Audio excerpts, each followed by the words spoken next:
El título del mensaje en esta tarde, el regalo de Dios, el regalo maravilloso de nuestro Señor Jesucristo. La Navidad, el tema de la Navidad, ¿verdad? Es un tema que para algunos, ¿verdad?, presenta una controversia y los mismos cristianos hacen preguntas y tienen diferentes posturas, ¿verdad? Y algunos dicen que está mal, y algunos dicen que es una fiesta pagana y ¿verdad?, un revolú, ¿verdad? Con relación a eso. No nos importa eso. Nosotros aquí en la Iglesia Bautista de Glenville lo que celebramos es la natividad. ¿Qué es eso? El nacimiento de nuestro Señor Jesucristo. Eso es lo que celebramos. Que Dios siendo Dios se encarnó y se hizo hombre, naciendo, ¿verdad?, y eventualmente muriendo como Salvador. Eso es lo que celebramos nosotros. Que hay otros en aquellos tiempos que rendían adoración al sol, pues ellos rendían adoración al sol. Nosotros rendimos adoración al creador del sol. Eso es lo que hacemos nosotros. Y sabemos que hay muchas cosas, ¿verdad?, que son buenas también, ¿verdad? En este tiempo, pues, el compartir con la familia, el comprar los regalos. Eso es bueno, ¿verdad? Regalar, ¿verdad? Comer pasteles, comer lechón, arroz con gandules y no beber ron. Todo eso es bueno, ¿verdad? Pero las fiestas no pueden sustituir lo que estamos celebrando. Y si nosotros como cristianos hacemos eso, pues eso sí está mal. Si para mí lo importante es el asunto de los regalos y de comer y ese tipo de cosas, olvidando el propósito y lo que estamos celebrando, pues estamos mal si hacemos eso. Eso es lo que el mundo ha tratado y hace. Eso es lo que el mundo hace y lo ha logrado, ¿verdad? En Estados Unidos y en el mundo entero. Ya no se dice Merry Christmas. Ahora es Happy Holidays. O sea, porque lo que es importante es la fiesta. No es importante que Cristo nació. Pero ese es el mundo. Nosotros no podemos hacer eso, ¿verdad? Si celebramos, si disfrutamos, los regalos son una bendición, todas las cosas. Pero lo importante es que Jesucristo, siendo Dios, nació. Aleluya, para salvarnos. Y de hecho, ese es el tema del mensaje también, ¿verdad? El regalo de Dios. Así que yo les invito a estar en pie para que lean conmigo. Vamos a leer un pasaje muy conocido, versículos que muchos de los dramitas de la escuela se hacen, los dramitas de la iglesia se hacen, y dramas también, ¿verdad? Pero que hemos acostumbrado a escuchar a nuestros niños. Pero ¿qué significado tan profundo tienen esos versículos, ¿verdad? Que a veces de alguna manera podemos minimizar en esos dramas, pero vamos a ver lo que nos dice la palabra en este día. Y en Isaías 9, del 1 al 7, dice la palabra del Señor de la siguiente manera, dice: mas no habrá siempre oscuridad para la que está ahora en angustia, tal como la aflicción que le vino en el tiempo que livianamente tocaron la primera vez a la tierra de Zabulón y a la tierra de Neftalí. Pues al fin llenará de gloria el camino del mar, de aquel lado del Jordán, en Galilea de los gentiles. El pueblo que andaba en tinieblas vio gran luz. Los que moraban en tierra de sombra de muerte, luz resplandeció sobre ellos. Multiplicaste la gente y aumentaste la alegría. Se alegrarán delante de ti como se alegran en la siega, como se gozan cuando reparten despojos. Porque tú quebraste su pesado yugo y la vara de su hombro y el cetro de su opresor, como en el día de Madián. Porque todo calzado que lleva el guerrero en el tumulto de la batalla y todo manto revolcado en sangre serán quemados pastos del fuego.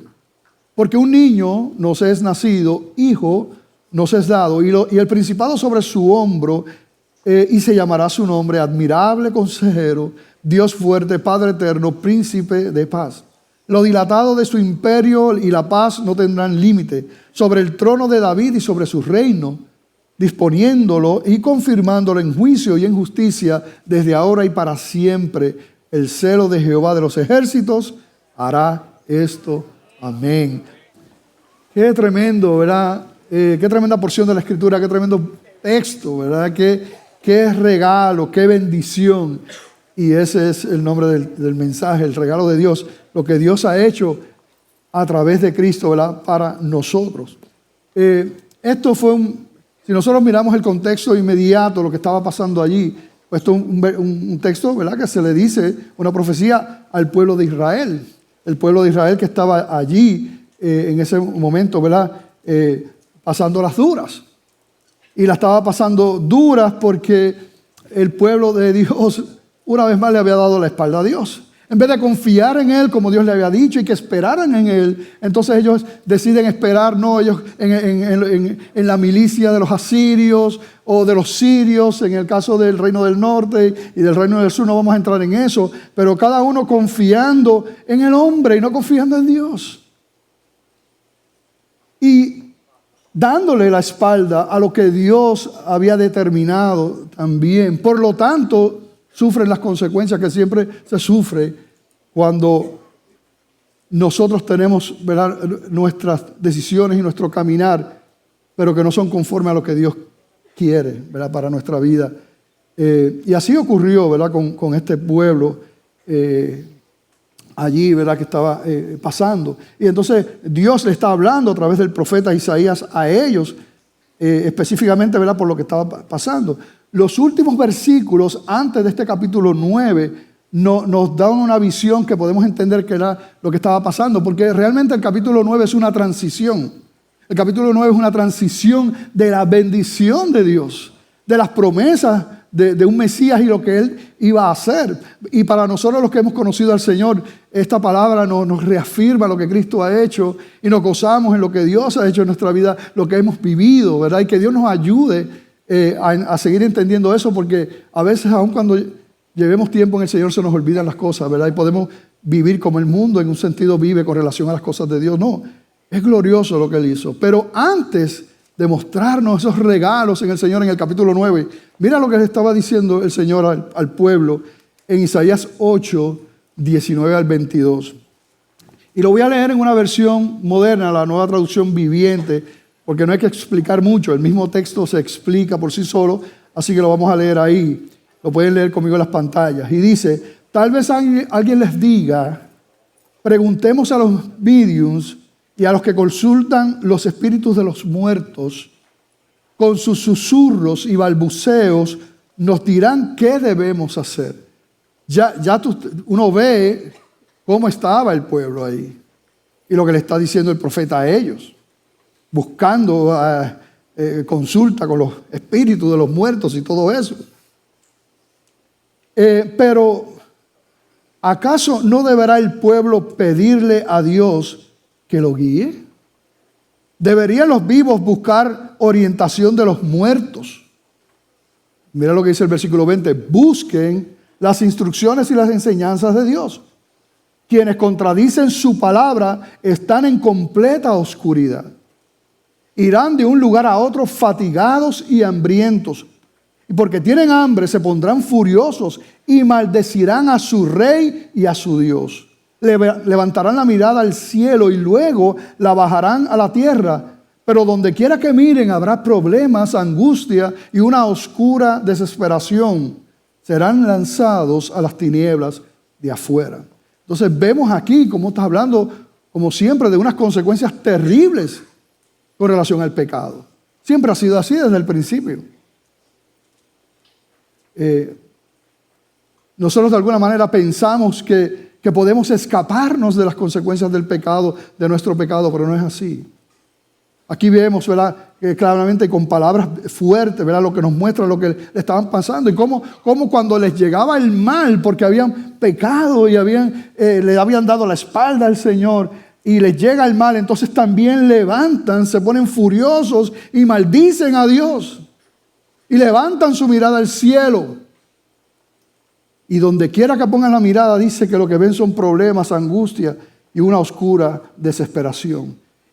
Y la implicación con la última oración en ese versículo 22, es que serán lanzados también a las tinieblas de afuera, implicando que estas personas que insistieron en este modo de vivir tienen el peligro entonces de terminar en una muerte eterna, es lo que quiere decir, en un infierno, es lo que está explicando aquí. Así que ese era el contexto, eso era lo que estaba pasando con el pueblo de Dios. Porque la Biblia, la palabra de Dios, es un libro donde nosotros vemos historia. Eso no son cuentos chinos, eso no es una leyenda, no, es una historia, estaba pasando. Estas son cosas que pasó con el pueblo de Israel. Pero no solamente es un libro histórico, es un libro que nosotros sabemos que es la palabra de Dios.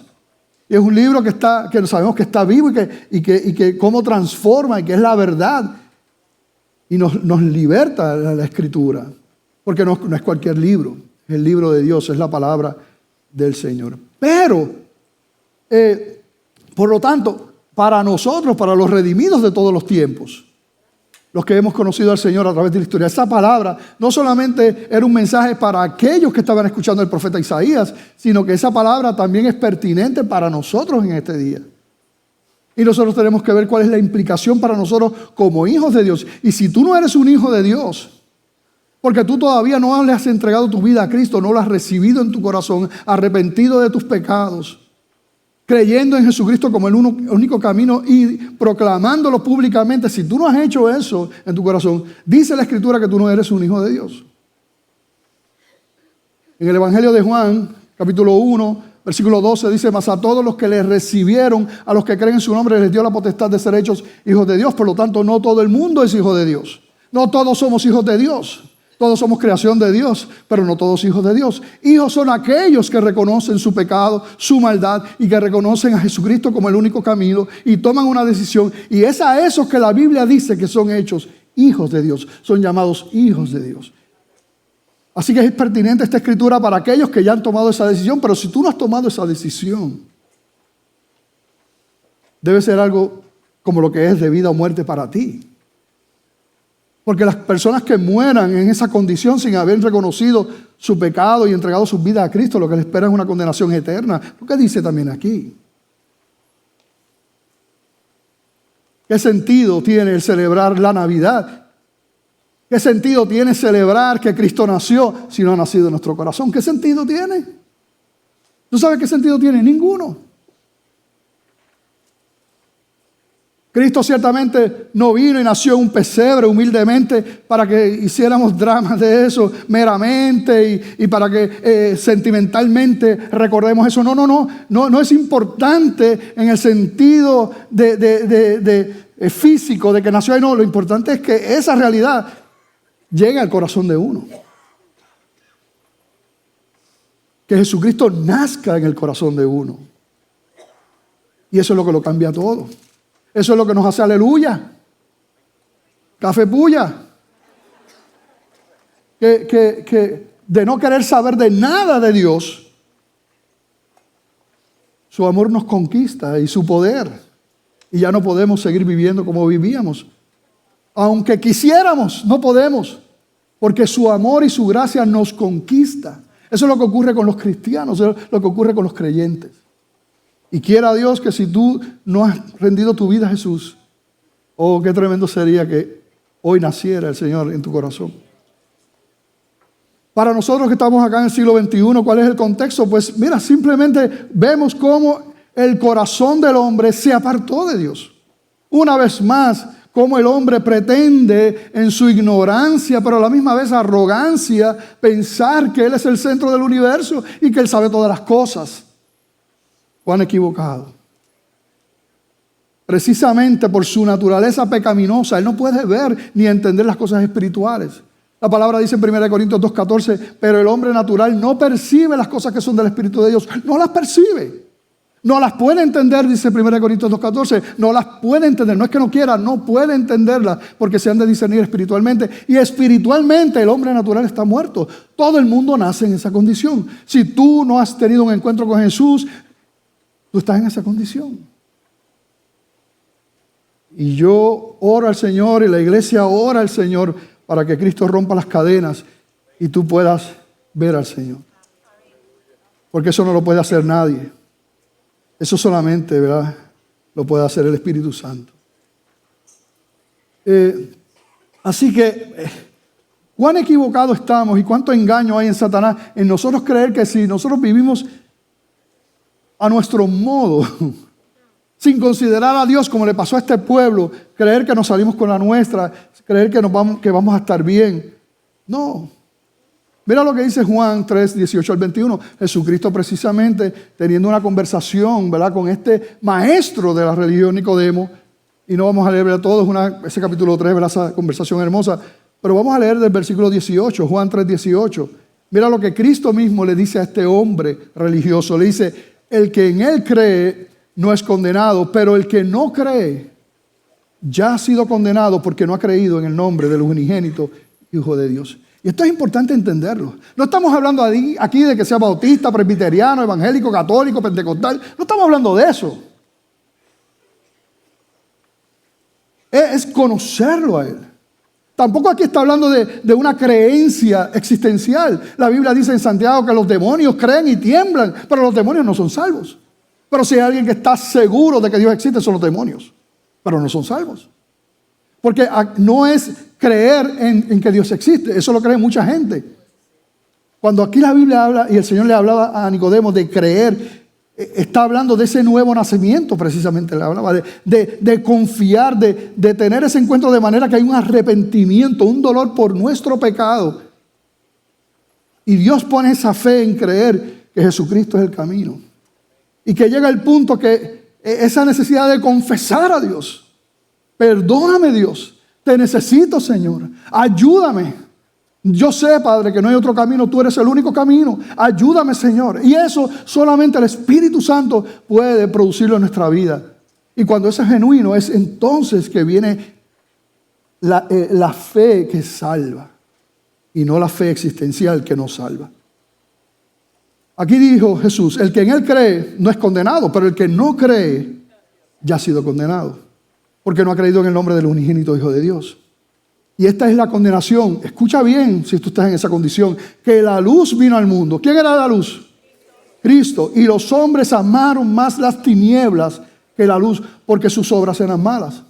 Porque todo aquel que hace lo malo aborrece la luz y no viene a la luz, para que sus obras no sean reprendidas. Mas el que practica la verdad viene a la luz, para que sea manifiesto que sus obras son hechas en Dios.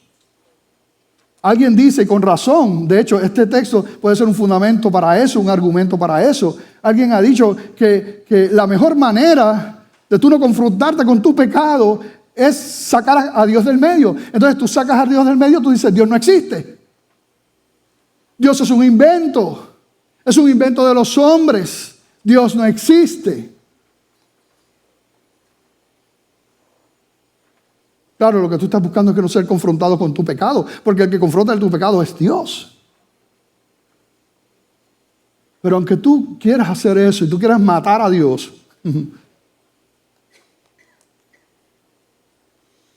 no podrás.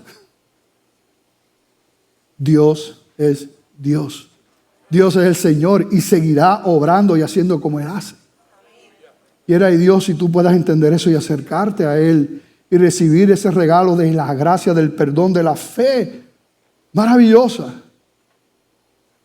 Pero no es algo natural. Ese odio hacia Dios, ese detestar hacia la iglesia, ese detestar hacia la Biblia, eso es natural por causa del pecado. O sea, tú decir, no, Dios no existe, Dios no es verdad, eso es un cuento chino, o un cuento puertorriqueño, o un cuento de lo que te dé la gana. Eso no es verdad. Nosotros estamos aquí porque hubo una explosión. Y hubo una explosión y las cosas se fueron alineando y hasta aquí hemos llegado. Selección, ¿verdad? Elección selectiva y esto y lo otro y aquello y lo otro, papá. Y aquí poco a poco hemos evolucionado y aquí estamos. De una explosión.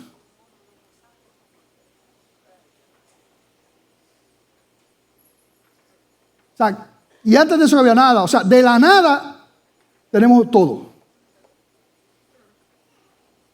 Y la gente se cree eso. Mira, hay que tener más fe para eso.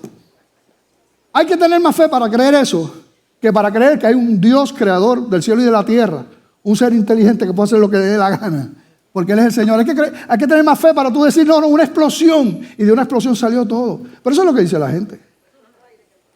Pues la Biblia dice que aunque digan eso y todos los argumentos y todo lo que se rían, que es cierto, que en el corazón, y yo le creo a la Biblia, yo le creo a Dios, en el corazón dice, la naturaleza y la creación es evidencia de que hay un creador. Y eso está sembrado en el corazón. De manera que, como dice ahí, no tienen excusa.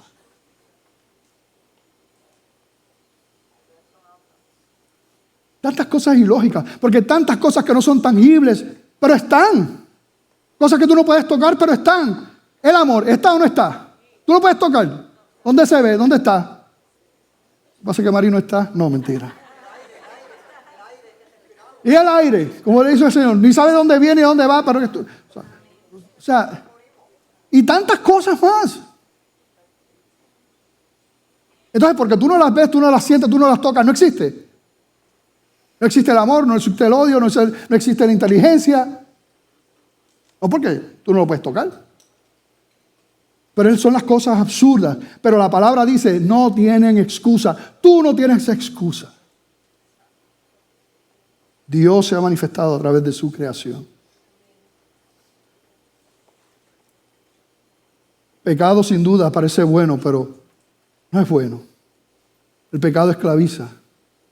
Y las cosas de la vida, ¿verdad? ¿Cómo el mundo piensa que cuando ellos están en el mundo, en el pecado, haciendo lo que le da la gana a su concupiscencia, cómo ellos piensan que son libres y que nosotros somos los que estamos esclavizados? A nosotros nos tienen esclavizados en la iglesia. Pobrecitos, aleluyas, cristianos sufriendo.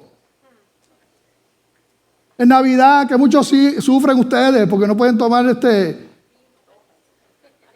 porque no se pueden embojachar. Que muchos de ustedes sufren porque ustedes no van a una baja por ahí. Que muchos sufren. Pobrecito. ¡Qué mentira! ¡Qué mentira! Porque el pecado esclaviza. Satanás esclaviza. Solo hay libertad en Cristo Jesús. Solo hay libertad en Cristo Jesús, Señor nuestro.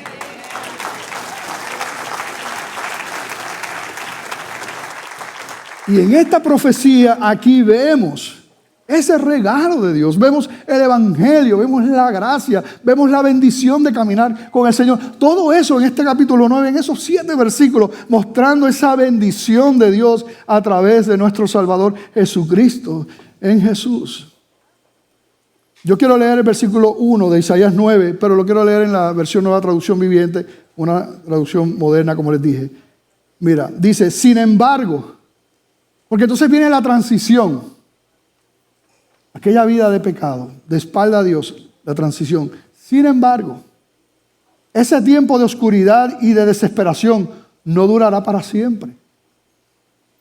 La tierra de Zabulón y de Neftalí será humillada, pero habrá un tiempo en el futuro cuando Galilea de los gentiles, que se encuentra junto al camino que va del Jordán al mar, será llena de gloria. Entonces viene, y hay ese cambio, hay un pero, hay un sin embargo, y nos da una palabra profética también. Y como hemos dicho, esa palabra era para ese pueblo que estaba allí, que iba a sufrir, ¿verdad? La opresión de los asirios, de los sirios y todo eso que iban a sufrir, y le está prometiendo, el Señor los va a librar. El Señor los va a librar, el Señor los va a escuchar. Pero eso también es palabra para nosotros, pero también es una profecía para los tiempos de Jesús. Y fue cumplida en el Mesías. Dice aquí, para ese pueblo, para nosotros, que andábamos en tinieblas, entonces vimos gran luz. Los que morábamos en tierra de sombra de muerte, luz resplandeció sobre nosotros. En Juan 8:12 Jesucristo dijo lo siguiente, otra vez Jesús les habló diciendo, yo soy la luz. ¿Qué dice? Yo soy la luz del mundo. El que me sigue no andará en tinieblas, sino que tendrá la luz de la vida. Y tú ves la conexión maravillosa de la Escritura. Es un solo libro. escrito a través de un periodo de 1500 años y todo esto, pero tú ves esa unidad porque es el libro de Dios, no es el libro de los hombres. Y entonces él mismo, yo soy la luz del mundo. ¿Cuántos pueden dar, ¿verdad?, testimonio del momento en que el Señor llegó esa luz a su vida y cambió y transformó su corazón y cambió todo? ¿Cuántos dan testimonios aquí de haber conocido esa luz del mundo? Aleluya. Yo le he dicho, y hay otros hermanos que me dicen, a mí me pasó también igual, pastor, hasta los colores, yo le digo de verdad, yo lo veía diferente. Cuando el Señor llegó a mi vida, es que tú estabas muerto. Tú estabas en tinieblas, embarrado en el pecado del mundo, sin poder ver a Dios, sin poder ver la gracia de Dios, sin poder ver el amor de Dios. A veces algunos podrían ver un poquito de religión, pero eso no es Dios. Pero cuando llega esa luz, wow, entonces se salen las tinieblas. Qué maravilloso. Y eso es lo que está hablando aquí, de esa profecía y de esas bendiciones, de esos regalos de Dios en Cristo Jesús para los suyos. Isaías 9, 3 y 4, seguimos hablando de esos regalos de Dios. Multiplicaste la gente y aumentaste la alegría. Se alegrarán delante de ti como se alegran en la siega, como se gozan cuando reparten despojo. Esa alegría, cuando llega el Señor, ese gozo de los hijos de Dios, que no se puede comparar con nada ni con nadie. El gozo de Dios. Por eso es que cristianos a través de la historia han podido morir cantando mientras son quemados. Porque el gozo que viene de Dios trasciende a todo, trasciende a las circunstancias. Pero estamos hablando aquí de ese milagro de Dios con sus hijos, por su gracia. Porque como vimos ya, todos somos pecadores. Éramos pecadores antes de conocer al Señor. Y tú sabes que somos ahora, conocimos al Señor, somos pecadores también. Ahora, claro, pecadores redimidos, pero pecadores somos. Y su gracia nos sostiene. Y como decía Luis ahorita en el devocional, gracia sobre gracia. Aleluya. Es que es tan glorioso, tan maravilloso, es tan grande. Yo no sé cómo predicar de esto. Les confieso que no sé cómo poder expresar la grandeza del amor de Jesús. El sacrificio de Él, lo que Él ha hecho. ¿Cómo podemos entenderlo? ¿Cuánto quisiera que el Señor se revelara? Porque si Él hiciera eso, les aseguro que todos caemos postrados. Pero el gozo del Señor es incomparable.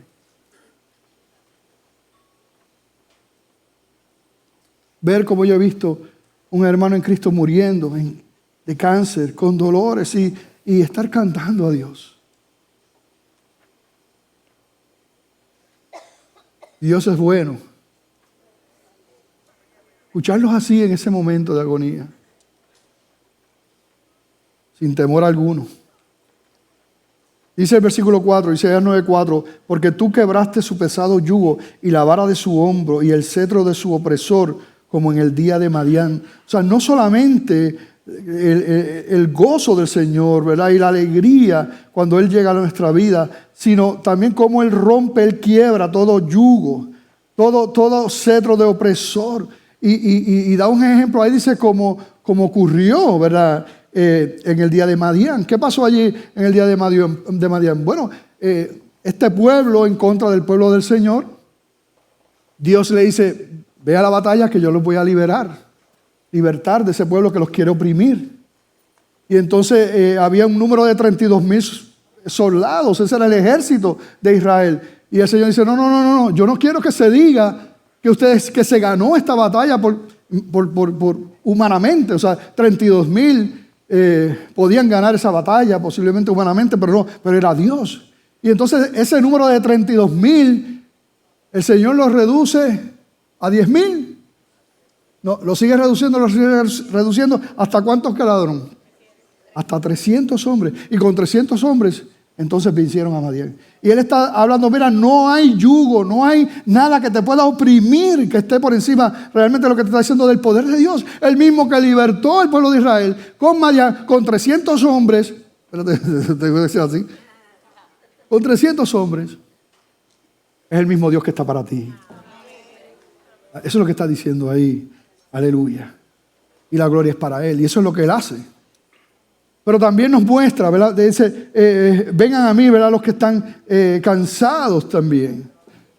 Vemos el descanso de los hijos. Yo quiero leer en Mateo 11, 28 al 30, porque el Señor lo dijo de esta manera tan hermosa, ¿verdad?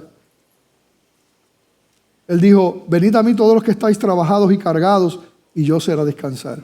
Jesucristo hablando. Llevad mi yugo sobre vosotros y aprended de mí, que soy manso y humilde de corazón, y hallaréis descanso para vuestras almas, porque mi yugo es fácil y ligera mi carga. Una vez más, la Escritura mostrándonos, ¿verdad? Y esas aparentes paradojas, ¿verdad? De un yugo. Bueno, estar enyuntado con el Señor es lo que es fácil. Pero cuando estamos enyuntados con el mundo, eso es lo que es difícil, ¿verdad? Así que está hablando de eso. Y nos deja ver su soberanía, el control. Mi vida, tu vida está en las manos del Señor. Todo eso es lo que está hablado y presentado en esta profecía en Isaías 9. Ese Señor está al control, Él está contigo, Él siempre está ahí. No tenemos que temer, nada se le escapa al Señor. Tenemos que recordar eso. Él está al control, amén. Algo no está bien en tu vida. Tú eres un hijo de Dios. Él está en control de eso. Nada está por encima de Dios. Tú no estás a merced del destino. ¿Ok? No, estamos en las manos del Señor. Todo lo que Dios permita, Él lo permite. Y si lo permite con un propósito. Pero nunca jamás permitirá que nosotros seamos dañados eternamente. No, jamás. Mira lo que dice, como lo dice en Romanos 8, 31 y 32. Versículo hermoso que a mí me encanta tanto.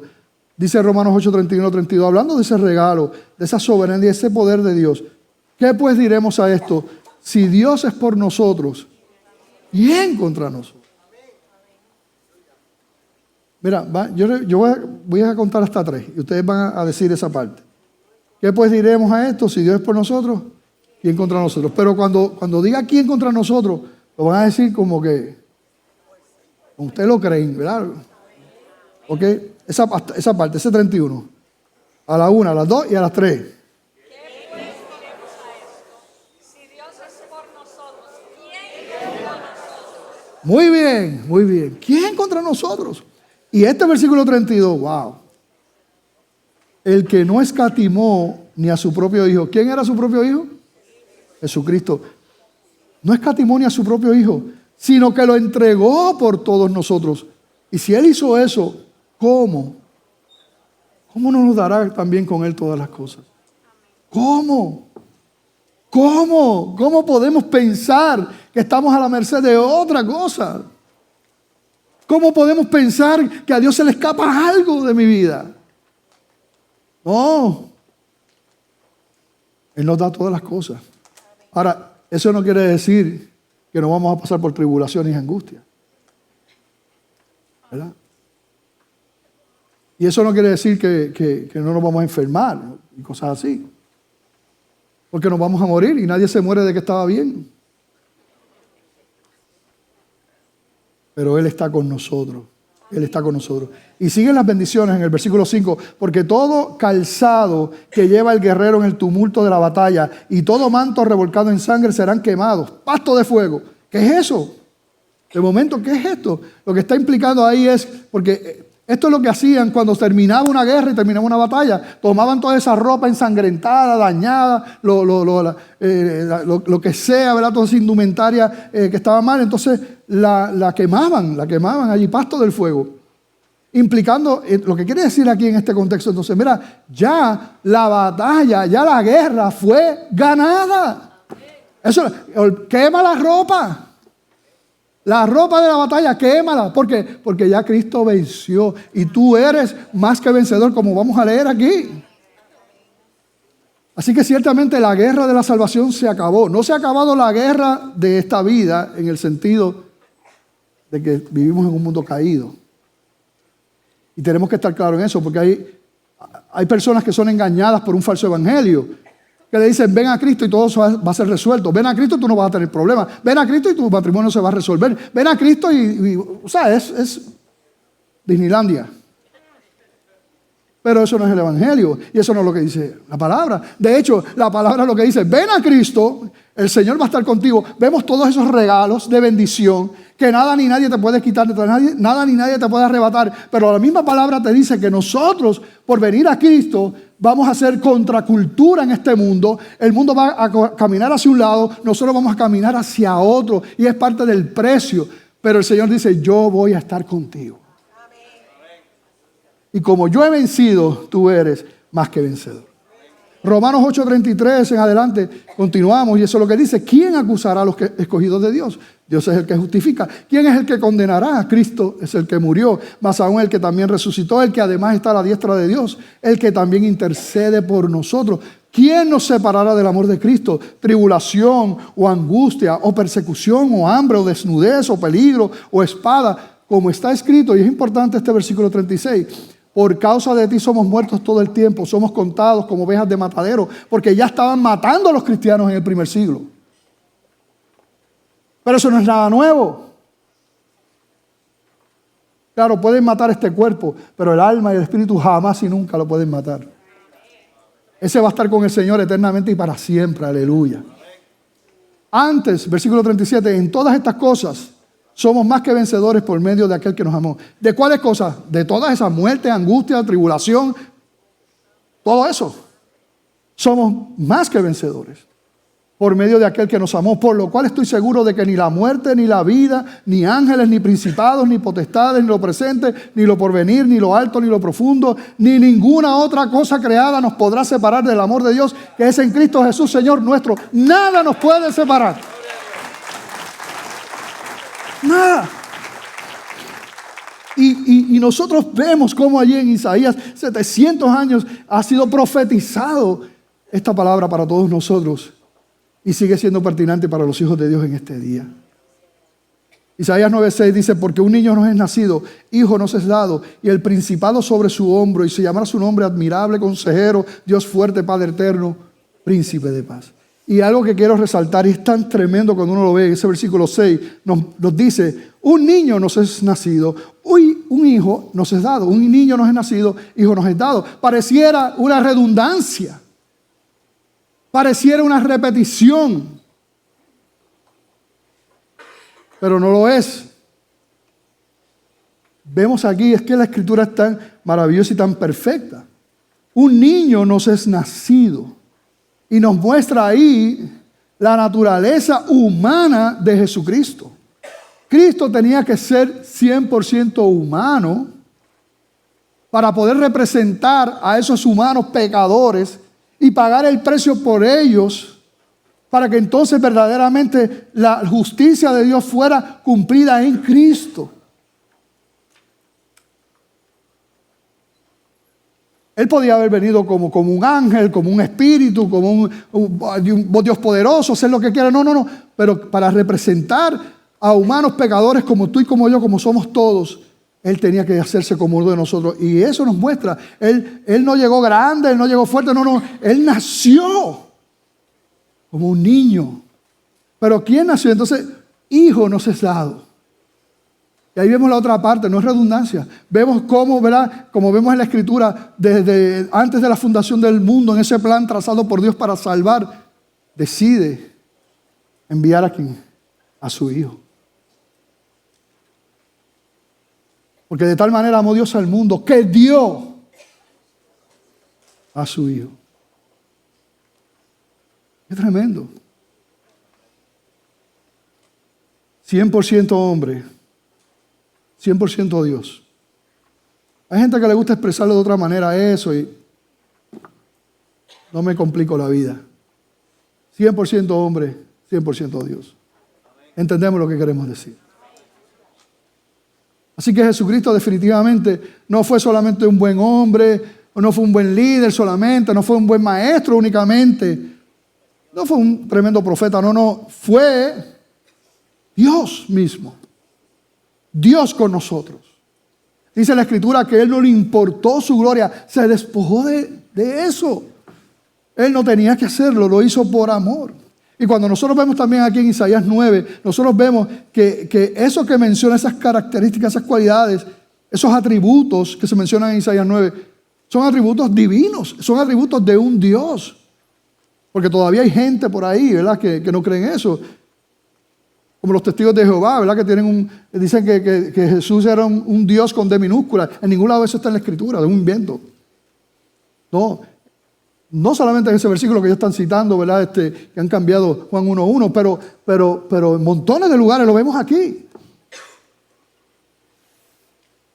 De hecho, la carta a los Hebreos en el Nuevo Testamento, hablando de Jesucristo, obviamente nos muestra que Jesucristo era Dios. Es un misterio, Padre, Hijo y Espíritu Santo, pero la Biblia habla que no hay más que un solo Dios, así que trasciende a nuestra razón eso. En Hebreos 1, del 8 al 12, mira, hablando de Cristo, mira lo que dice. Mas del Hijo dice, tu trono, oh Dios, por el siglo del siglo, cetro de equidad es el cetro de tu reino. Mira, tu trono, oh Dios, hablándole aquí del Hijo.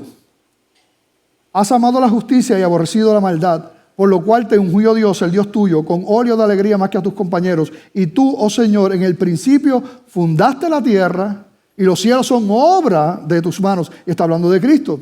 Ellos perecerán, mas tú permaneces, y todos ellos envejecerán, como una vestidura. Y como un vestido los envolverás y serán mudados, pero tú eres el mismo y tus años no acabarán. Hablando de Cristo. Así que definitivamente sabemos que Jesucristo era Dios. Y eso es importante entenderlo porque el enemigo quiere engañar. ¿Y cuántos por ahí quieren atacar la divinidad de Cristo? Porque si Cristo es el centro del Evangelio, es el corazón del Evangelio. En el Antiguo Testamento todo apuntaba hacia el sacrificio de Cristo. Ahora que nosotros estamos acá, luego de todo lo que ocurrió en el primer siglo y el sacrificio de Cristo, todo apunta hacia ese momento de sacrificio. Así que imagínense qué ocurre si quitamos a Cristo. No hay salvación. Eso es lo que el enemigo quiere. Estemos engañados. Y luego sigue aportando, ¿verdad?, de esos atributos divinos. Admirable consejero. Dios fuerte. Padre eterno. Y me detengo en de Padre eterno, ¿verdad?, porque qué bendición es que ese Dios majestuoso, soberano, creador del cielo y de la tierra, como dice la palabra, como yo siempre estoy diciendo y repitiendo, ese Dios grande, imagínense, que Él creó todo, pero a la misma vez que haya querido relacionarse con nosotros y que nos llame sus hijos y que nosotros lo podamos llamar Padre.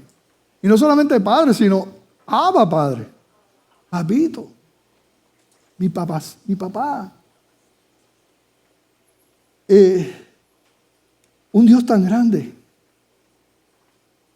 y ha decidido y ha querido tener conmigo una relación y con todos los que son sus hijos, una relación así de padre a hijo, un padre amoroso. Hay cristianos que les cuesta esto de ver a Dios como padre, porque su papá en la tierra aquí, su papá terrenal fue malo. Y si no fue malo, no fue muy bueno. Y le cuesta. Pero eso es, ¿verdad?, un padre terrenal, obviamente, también lastimado por el pecado. Hablamos de un padre, ¿verdad?, del Padre Celestial, ¿verdad?, que nos ama, y dice la Biblia que nos amó hasta el fin, que nos amó entregando a su Hijo, como vimos ahorita en Romanos 8:32, no escatimó ni a su propio Hijo por nosotros, aleluya. Finalmente dice, príncipe de paz. Aleluya. Él es nuestra paz. Jesucristo dijo en Juan 14:27, la paz os dejo, mi paz os doy. Yo no os la doy como el mundo la da. No se turbe vuestro corazón, ni tenga miedo. Aleluya. La paz de Cristo. ¿Cuántos tienen la paz del Señor en su corazón, en su vida? Esa paz. Yo recuerdo, mira, una de las cosas, ya se acercaba el fin de semana y ya yo tenía que estar pensando, ¿qué voy a hacer? Porque es que el hombre sin Cristo y la mujer sin Cristo no tiene paz ninguna. Entonces, iba llegando el fin de semana, espérate, ¿qué yo voy a hacer? Porque quedarme en casa allí comiéndome un cable, no. y uno está como que desesperado. ¿Qué es lo que hay? Y si no encontraba nada, era la cosa más terrible del mundo. En mi caso era peor porque yo recuerdo cuando era jovencito y vivía en el campo. Entonces no era solamente quedarme en casa un fin de semana o un viernes, sino que escuchando los coquitos el tiempo. O sea, era una tortura. Porque no había paz. Cuando Cristo llega al corazón, eso se acaba. Yo recuerdo, yo estaba allí, no tenía carro, ya no podía salir con los amigos de antes. Pero qué paz. No hacía falta nada porque estaba Él. Y está Él. Esa es la paz. La paz del Señor. La paz de Dios. Isaías 26, mismo libro un poquito más adelante, 26, 3 y 4, dice: tú guardarás en completa paz a aquel cuyo pensamiento en ti persevera, porque en ti ha confiado. Confiad en Jehová perpetuamente, porque en Jehová el Señor está la fortaleza de los siglos. Ese mismo Dios está contigo y que prometió que no te va a dejar nunca. Aleluya. Completa paz. La paz del mundo. El mundo busca la paz en los vicios. El mundo busca la paz en los placeres. El mundo busca la paz en los reconocimientos de la gente del mundo. El mundo busca la paz en tener dinero. El mundo busca su paz en los bienes materiales que tenga. El mundo busca la paz en relaciones amorosas. Pero toda esa paz, entre comillas, es una paz superficial porque es que es externa. Y el asunto de la paz verdadera es un asunto del corazón.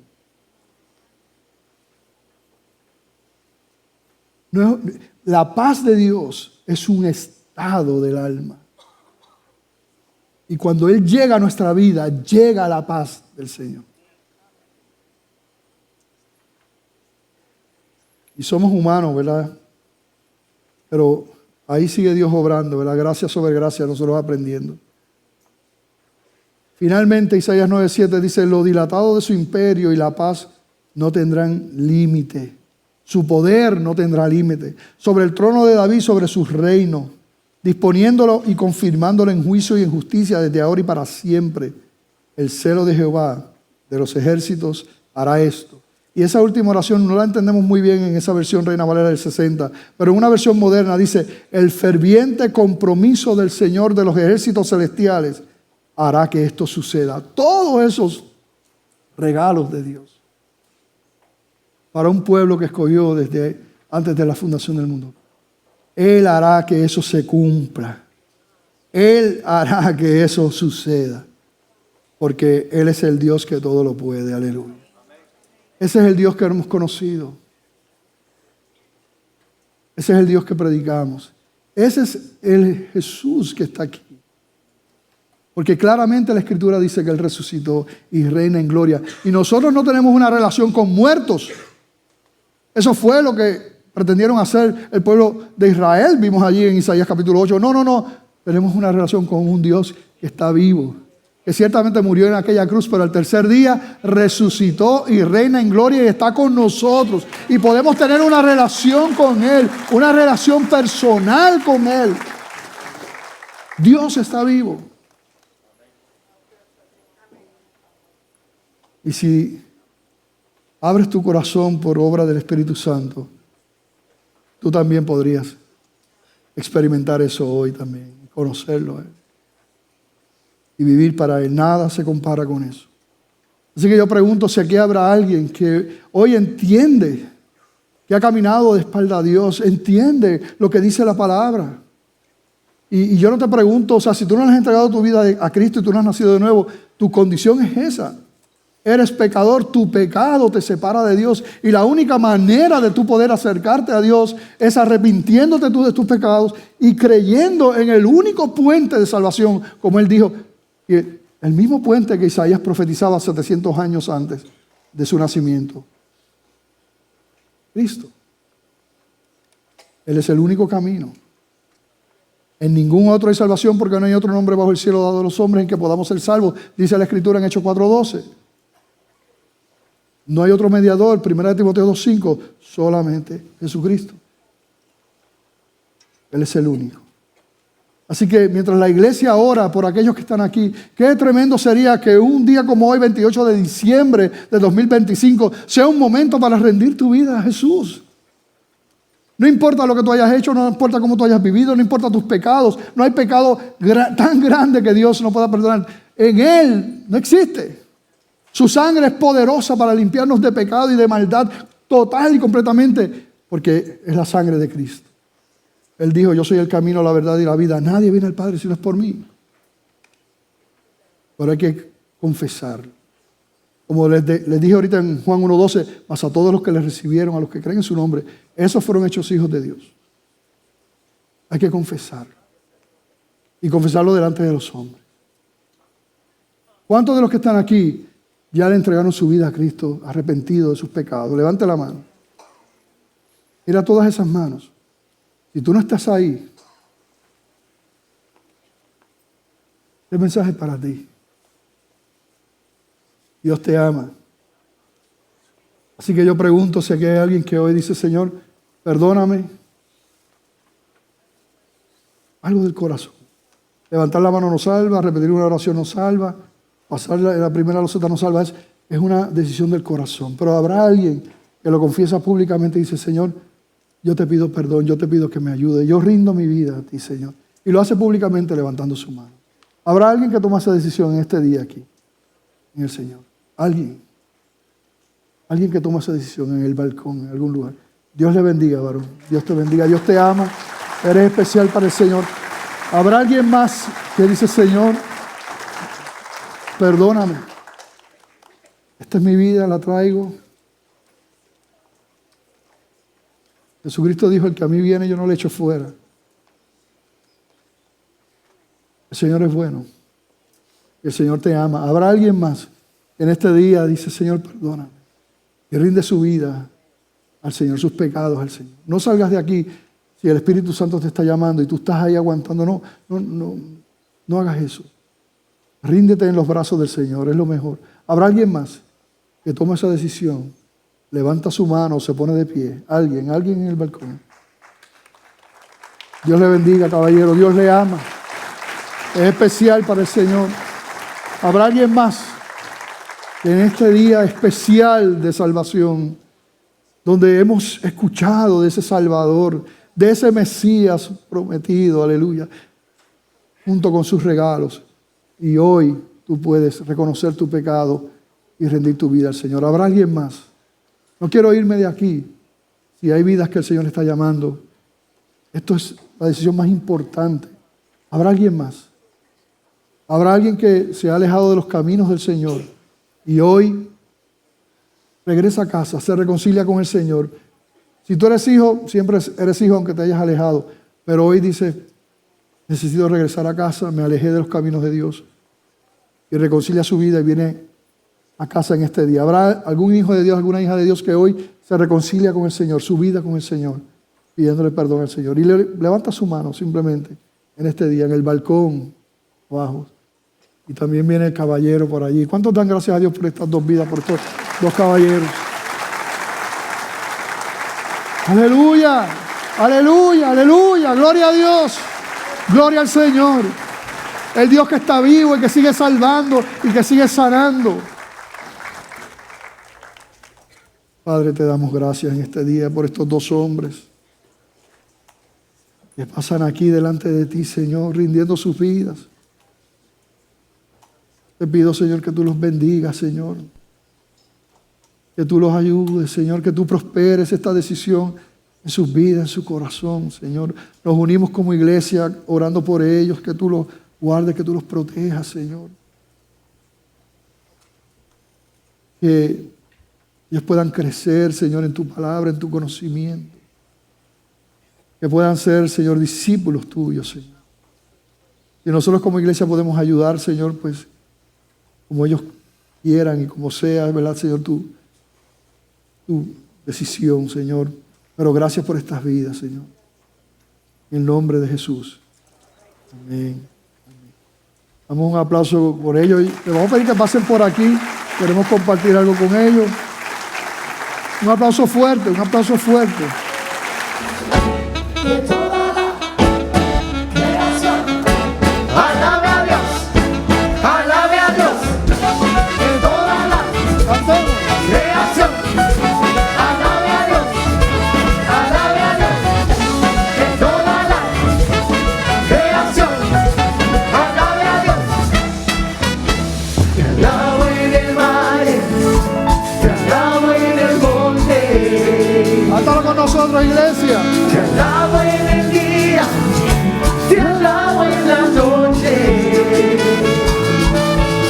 Te alabo en el medio, estando rodeado. Porque cuando alabo, tú estás a mi lado.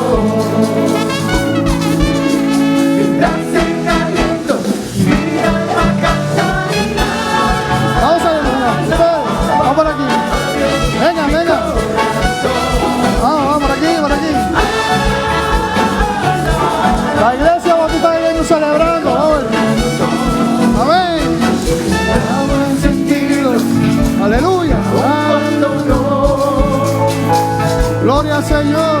te alabo y sé Sigan por ahí. que estás en control. Ya ustedes también pueden ir saliendo y cantando por ahí, ¿verdad? Hacia allá. Sonido es Aleluya. El pueblo del Señor. Cantamos. Gloria a Dios. cuando alabamos, caerá Jericó. Gloria a Dios. Y ahora ustedes, vayan, vengan, vengan, vengan. Ustedes también.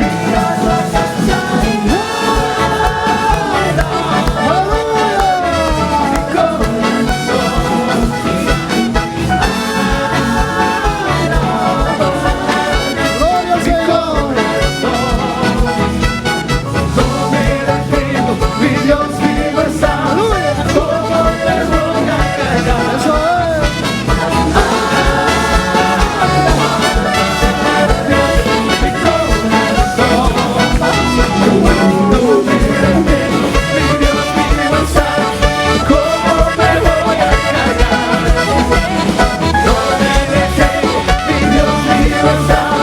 Aleluya. Ya ustedes ahora, únanse acá, ven.